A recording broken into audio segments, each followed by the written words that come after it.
So yeah, we decided to have a theme for the 40th anniversary.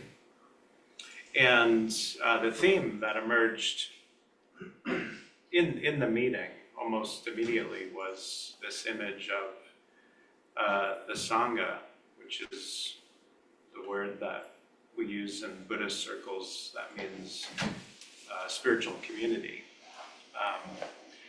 Was the Sangha as a garden, and particularly as Aryaloka's development as a spiritual community and as a place, as an organization, that development was very much like the growth of a garden, like a living, breathing thing that evolved over time, an organism, an ecosystem.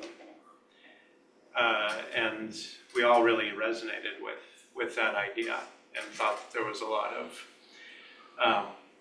of power in that imagery. And we noticed that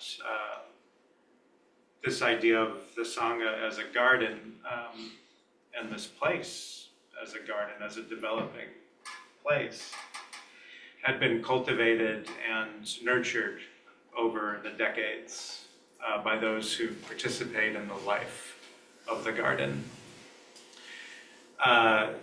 So this conversation generated a lot of different images and metaphors and ideas, and so I wanted to share some of those this evening.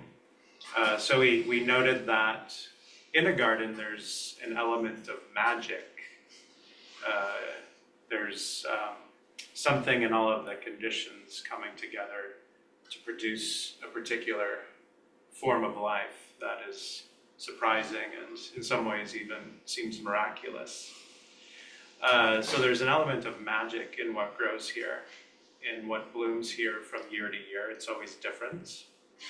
And that there is often unexpected beauty and change growing out of the vast network of interconnection and relationships that are shared in this space.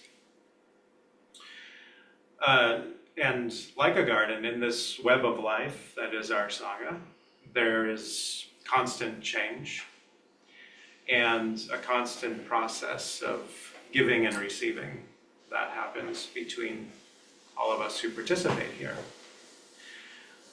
Some days you might be here and you might feel like a gardener. And other days you might be here and you might feel like a plant that's being tended to. Some days you might be weeding and adding compost to the garden, and other days you might be harvesting its fruit. So we really appreciated that life and that relationship of things being given and things being received. And we noted that there was an element of surprise in the garden. When an unexpected plant emerges in a garden that is not considered a weed, there's a term for it. Does anyone know what that term is? Yes. Volunteers. A volunteer, yes. This is a volunteer plant. Quite often there are things that reseed, like if you have a cherry tomato that drops off the vine and next year you have a little bundle of cherry tomato plants that emerges out of the ground where you planted your lettuce, and or it might be something that comes in on a bird or what have you, but a volunteer is an unexpected plant that is not treated like a weed. And likewise, at Aryaloka, we are always delighted to discover a volunteer in the garden. And we do value our volunteer culture. And one of the other things that we noticed is that there are monuments and sculptures within our garden. And these are real things, real solid things, such as our solitary cabin, the stupa, the Dakini hut, Viduma's rock garden, and of course the iconic garden Kuan Yin in Aryaloka's backyard. Not to mention the substantial renovations that have happened on the buildings themselves as sort of monuments to the passage of time and to the hard work, money, and effort that people have put into making this place last and preserving it for generations to come. We noticed that over the years that many seeds have been planted here. In 40 years, thousands of people have been to Aryaloka to learn how to meditate and to hear the Dharma. So if we think of that as seeds being planted, sometimes those seeds germinate quickly and a new plant pops up and grows vigorously within the garden. Other times this seed lies dormant, and then many years later, you see the plant emerge when the conditions are right.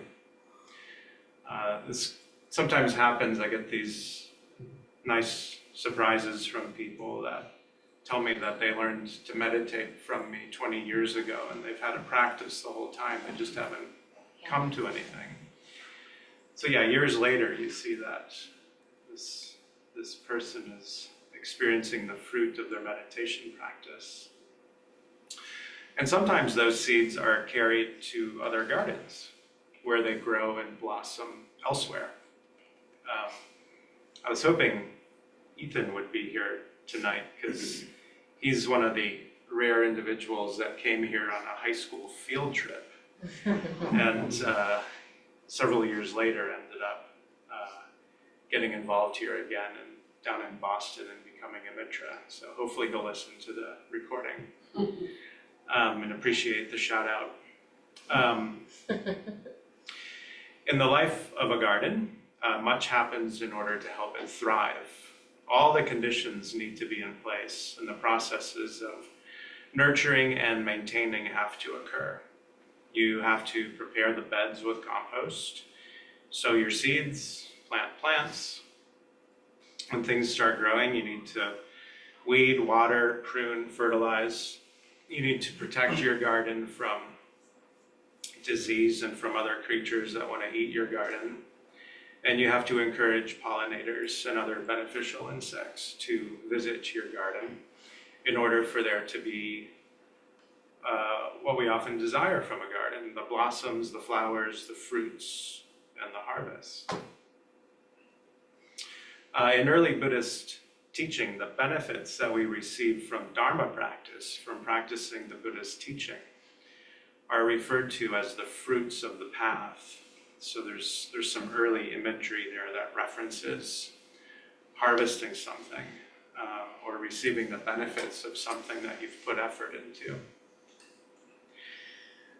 And in this process, we find that there is much satisfaction in the processes of growth and tending as well as the harvest.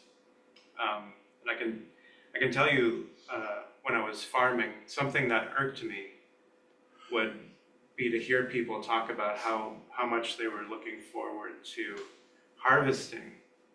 And I always used to get a little irked by that because there was the process of growing that was so interesting.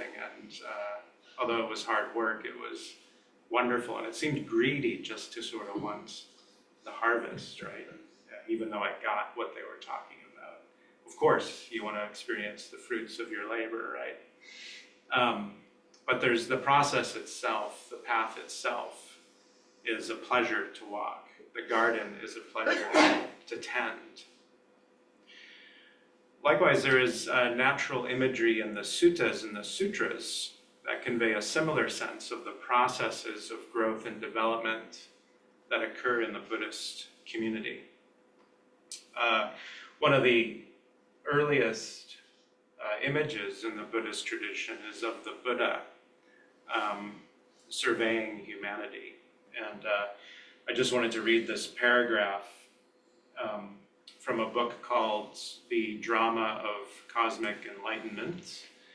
This is the first printing, which had a bad spine problem. That's why it's bound. It is also, I'm happy to say, this is a copy that was signed by our teacher Sangha when he was visiting here many years ago, decades ago. But here he is talking about an early image of growth and development in the Buddhist tradition. He says that plant symbolism is much more common in Buddhism than is generally supposed. In fact, the first symbol for humanity to emerge from the enlightened consciousness of the Buddha was a symbol of this kind. If we go back to the time just after the Buddha's enlightenment, we find that he was at first hesitant about going out to teach the truth he had discovered. It was so difficult and subtle, would anyone else ever be able to understand it? The scriptural records tell us that at that point, the Buddha looked out over the world and saw a vision of the whole mass of humanity, just like a great bed of lotuses. Many of the lotus plants were not just deep down in the water, but right deep down in the mud, so submerged that you could hardly see their buds. But others, the Buddha saw, had begun to grow, so that at least the tips of their buds had emerged above the surface of the water. Other buds stood free of the water and were starting to unfurl their petals, and a very few were on the point of bursting into bloom. Through this beautiful vision of the different stages of development, the Buddha realized that there were at least some individuals who could flower in the sunlight of his teaching and set out to share his vision of reality. So the image of the humanity as a pool of lotuses is a very strong image from the early tradition.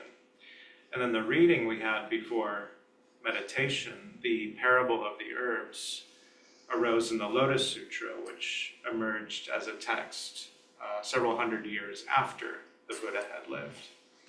And so in the parable of the herbs, of the medicinal herbs, we are connecting with an image of the Sangha and of all living beings being watered by the rain of the Dharma, by the rain of the Buddha's teaching. And the Buddha likens himself as like a great rain cloud. And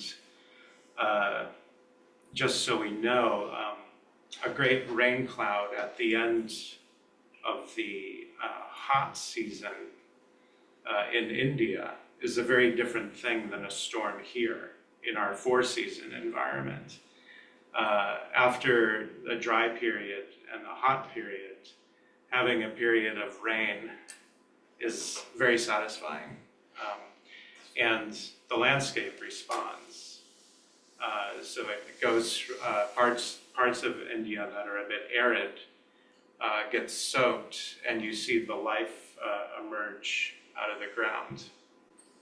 Very, very similar to how we sometimes notice here after a dry spell. If you get a little rain, suddenly everything is greening up again.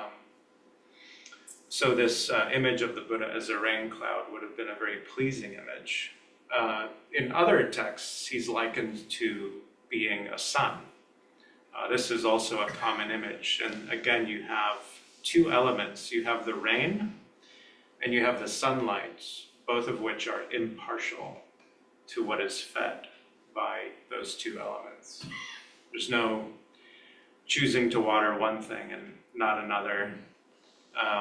Although I know some of us swear that it's only us that get rained on now and again, especially if you're right at the rain line or the snow line.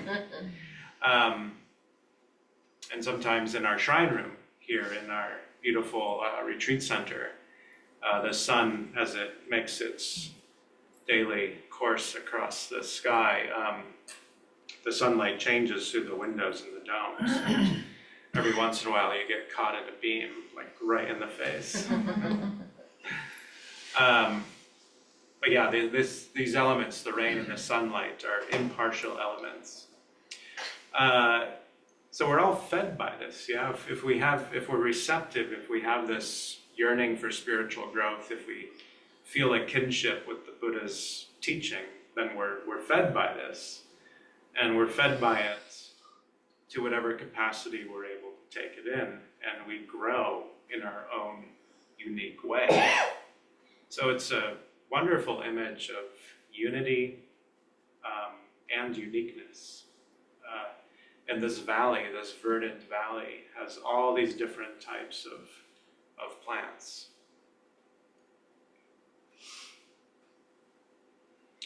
So, in talking about our Sangha as a garden, we're talking about people, right? We're talking about individuals. But what's also important in a garden is the place, the ground. And especially if you live with deer, the fencing is important as well. So there's a value in place, and there's a value in Aryaloka as a place. Particularly if we reflect upon Aryaloka as a sanctuary or as a place of refuge. So here we have a retreat center, and the garden fencing of our retreat center is made of lotuses, vajras, and flames. And these are the protective and transformative elements of the mandala that protect our retreat center and our retreatants. So the wall of lotus is the wall of vajras, which are symbolic diamond thunderbolts. Yep, there's one right on the shrine, thank you. And then the wall of flames are permeable barriers, but when we chant the dedication ceremony at the beginning of the retreat, we're very intentionally creating sacred space. We're casting a circle, right? We're creating a safe space in which we can practice, in which we can find refuge from the usual everyday stuff that we have to contend with. So in the dedication ceremony, we hear, around this mandala, this sacred spot, may the lotus petals of purity open. Around this mandala, this sacred spot, may the Vajra wall of determination extend. Around this mandala, this sacred spot, may the flames that transmute samsara into nirvana arise. So when we come on retreat, we're entering a sacred space, a protected space, and even a space within which we must change in order to really enter. In the Buddhist tradition, there have been many great places where the Buddha and his disciple had their retreats during the rainy season. So they wandered from place to place, mostly for most of the year. But when the rain started, they took shelter in really basic shelters. And some of these places are quite famous in the Buddhist literature, and a lot of well-known teachings were given at these places. Such as a place called Jetavana, or which is also known as Jeta's Grove, which was donated by Anathapindika, who was one of the Buddha's greatest benefactors. And then we have Magara Matu Pasada, which was donated by Vishaka, who was another great benefactor of the Buddha and his early disciples. And we have places like the Deer Park or Ambapali's Mango Grove. All of these places, just to name a few, were significant. And in the stories, they play a role. And they're often a place where amazing things happen and amazing teachings arise. Later in Buddhist history, more places came to be, from wild mountain caves and huts to large monasteries of multiple buildings, from Milarepa's lonely mountain cave to Nalanda University. So Aryaloka takes us place in that lineage of places of retreat. We take our own humble place in that lineage of places of retreat. And it's intentional that these places of retreat are in the wild, or at least close to nature. Even with only 14 acres here at Aryaloka, we can really get a sense of wilderness with the forests, with the river, and with the various flora and fauna. I know there are people that, Naomi's not here tonight, but a shout out to Naomi. She might scoff at the idea of Aryaloka being a wilderness because she's camped and hiked in the Rockies, and anyone who camps and hikes in proper wilderness would find that amusing, I'm sure. But we do have our relative sense of wilderness here in our 14 acres. It's actually quite quiet, given that we're so close to suburban areas. And you do really get a sense, especially because of the boundary of the river, that we have a boundary with the neighborhood. Even so, even though we're quite close to neighbors, a short walk to neighbors and to the town even, at night when we're here on retreat, we hear owls and we hear coyotes, and sometimes we hear fisher cats. During the day when I'm here on retreat, I often see turkeys, deer, and beaver. Not to mention the many birds, such as pileated woodpeckers, blue herons. I saw my first green heron here this year. Ducks, turkey vultures, red-tailed hawks, Cooper hawks, etc. So it's intentional that places of retreat are close to nature, and nature plays an important role in how our inner work unfolds internally and externally. And gardens, being places of beauty of a sort of wild order, are places where we can take a breath, where we can find some peace.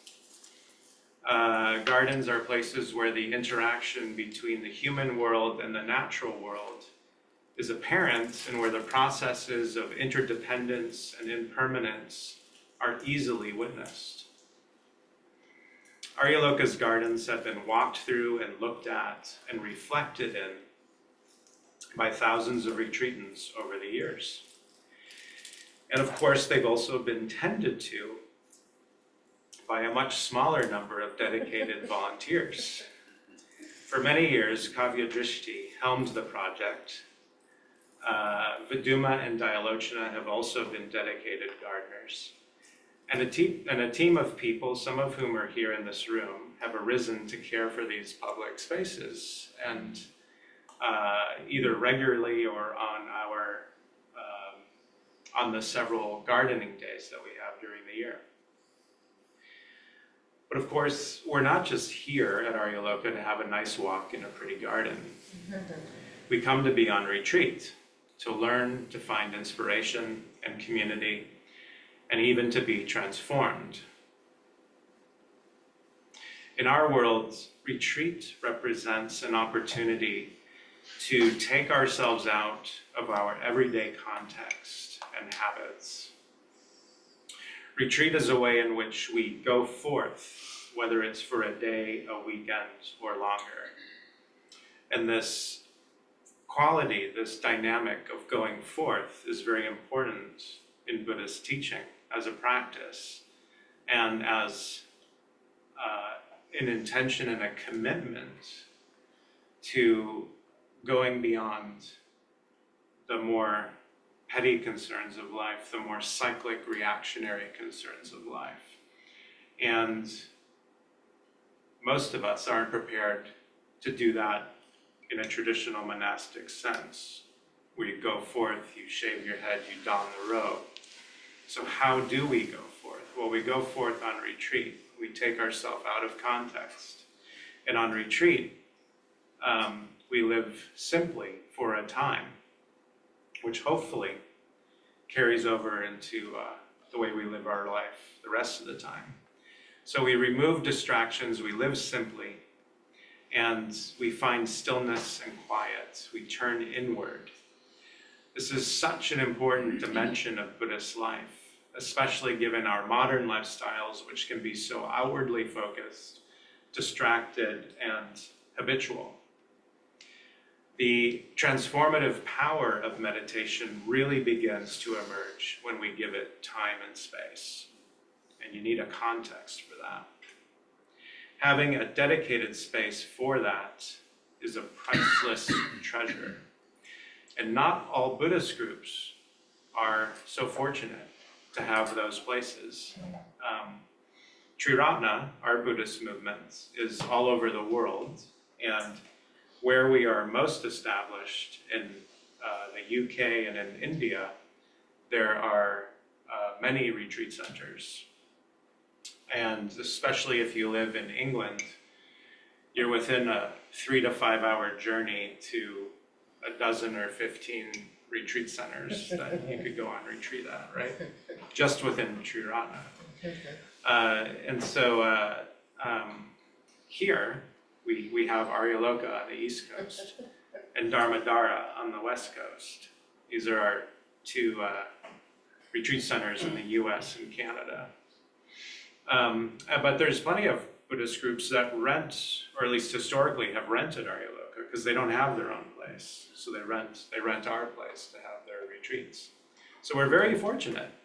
And Aryaloka was purchased in 1985 after Manjubhadra, who was the sort of founding gardener of our Sangha, of our garden.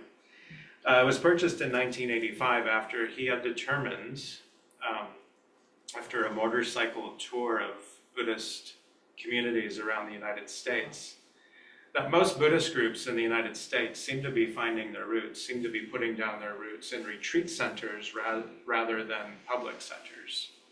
And after, I think, 5 years of struggling to start activities in Boston, they decided to buy a retreat center, which is how we got Aryaloka. And we'll be hearing much more about that over the course of the year. So Manjubhadra and some of the first order members who came here initially bought this place in '85 and started building community and figuring out how to run this place and keep it afloat financially and keep it spiritually dynamic. And since then, there have been many gardeners in our Sangha, helping our Sangha to thrive.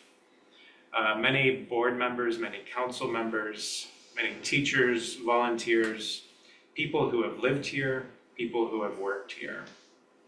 And as we enter our 40th year, we will be touring the garden of our Sangha, past and present, and we will be establishing some new monuments this year on the property, such as 5 new Buddha shrines. We will have an element of the 40th anniversary celebration present at each festival day, a monthly talk or interview on Tuesday nights. Last Tuesday of every month, we'll have a historical talk.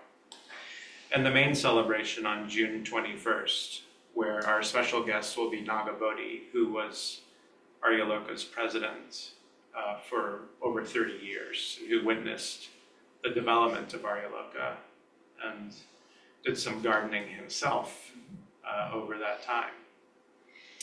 Our next big event is on February 1st. This is Parinirvana, which is a time where we reflect on death and change, particularly the death of the Buddha. But on this occasion, we'll be establishing an ancestor shrine, and we'll be hearing about some of our Sangha who have died over the past several decades, who will be placed on that shrine. So I hope you'll join us for this rich year of reflection and celebration. And may whatever plant you happen to be bear beautiful flowers and fruit. Thank you.